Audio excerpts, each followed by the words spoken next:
कई समस्याएं जिनका इंसान सामना कर रहे हैं वो सिर्फ इसलिए हैं कि हमने वो जागरूकता खो दी है कि कई शक्तियों के साथ तालमेल में कैसे रहा जाए। अगर आप जीवन के तालमेल में आ जाएं, तो आप भी सुबह 3 बजे के आसपास नींद से जाग जाएंगे। उस समय अगर आप बैठकर वो अभ्यास करें जिनकी आपको दीक्षा दी गई है, तो उससे सबसे ज्यादा फायदा होगा।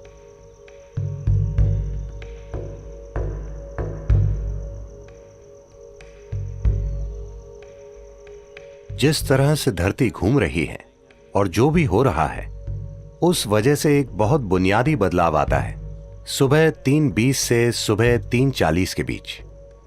इसे ब्रह्म मुहूर्त कहते हैं। ऐसा बस 33 डिग्री लैटिट्यूड तक ही होता है।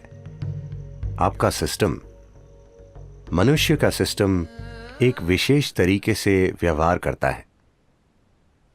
यह एक संभावना है। तो एक जागरूकता रही है इस संभावना का इस्तेमाल करने की। आपका जीवन उन कई चीजों का परिणाम है जिन्हें हम ब्रह्मांड कहते हैं या जिन्हें हम अस्तित्व कहते हैं। तो हम इस जबरदस्त घटना का परिणाम है जिसे हम सृष्टि कहते हैं। हम अपने आप में एक अलग जीवन नहीं है। तो जब आप तालमेल में होंगे तो कुछ चीजें होंगी। हमारे अमेरिका के टेनेसी में स्थित आश्रम में ऐसे झिंगूर पाए जाते हैं जो 17 सालों में सिर्फ एक बार जागते हैं। क्या आपने ऐसा कुछ देखा है? वो समझ जाते हैं कि 17 साल हो गए और वो जाग जाते हैं। फिर वो बच्चे पैदा करते हैं और सो जाते हैं।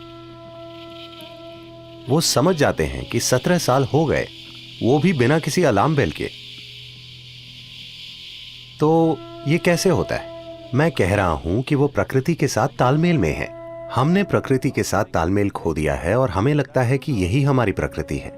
नहीं, कई सारी बीमारियां और समस्याएं जिनका मनुष्य अनुभव कर रहे हैं, वो बस इसलिए हैं क्योंकि हमने वो जागरूकता खो दी है कि उन कई सारी शक्तियों के साथ तालमेल में कैसे रहा जाए जो हमें वो बनाती हैं जो हम हैं। तो योग वो तालमेल लाने के लिए है ताकि आप जीवन के साथ लय में हो। अगर आप जीवन के साथ लय में होंगे तो आप भी सुबह 3 बजे के थोड़ा बाद जागेंगे। अगर आप जागरूक हैं तो अचानक आपके अंदर जीवंतता की एक किरण जागेगी, और अगर आप गहरी नींद में भी हों तो भी जाग जाएंगे। आपके साथ यह होना चाहिए। इसका मतलब है आप उसके साथ तालमेल में हैं, आप जीवन के तालमेल में हैं। तो मुझे क्या करना चाहिए? क्या मुझे ध्यान करना चाहिए या क्रिया? इससे फर्क नहीं पड़ता कि आप क्या करते हैं। आपको वो प्रक्रिया करनी चाहिए जिसकी आपको दीक्षा दी गई है, क्योंकि दीक्षा का मतलब है आपको कोई अभ्यास बस सिखाया ही नहीं गया है, आपके सिस्टम में उसे उतार दिया गया है, उसे आपके सिस्टम में बिठा दिया गया है। तो वो जो भी हो, अगर आप में एक जीवित बीज है और आप ब्रह्म मुहूर्त पर जागें और वो अभ्यास करें, तो इससे सबसे ज्यादा फायदा होता है, क्योंकि तब धरती के बर्ताव का आपके सिस्टम पर वैसा ही असर होता है। अगर आप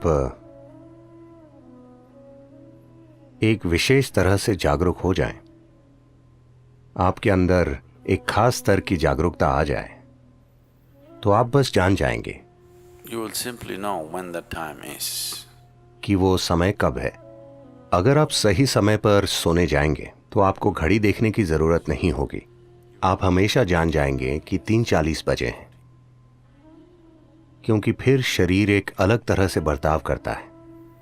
उस समय अगर आप बैठकर वो प्रक्रिया करें जिसकी आपको दीक्षा मिली है, वो नहीं जो आपने किताबों से पढ़ी है, तो सबसे ज्यादा फायदा होगा। उस समय बीज को अंकुरित होने के लिए जरूरी मदद मिल जाएगी, या वो अन्य समय के मुकाबले ज्यादा तेजी से विकसित होगा। यह सिर्फ दीक्षित लोगों के ही लिए है। अगर आप दीक्षित नहीं हैं, आप किताब योगी हैं, तो 3:40, 6:40, 7:40 इससे कोई ज्यादा फर्क नहीं पड़ता। ऐसे लोगों के लिए संध्या काल ज्यादा महत्वपूर्ण होते हैं। संध्या मतलब सूरज के उगने से 20 मिनट पहले से 20 मिनट बाद तक, या सूरज डूबने से 20 मिनट पहले से 20 मिनट बाद तक। दोपहर और आधी रात के लिए भी यही सच है, लेकिन उनकी प्रकृति अलग है।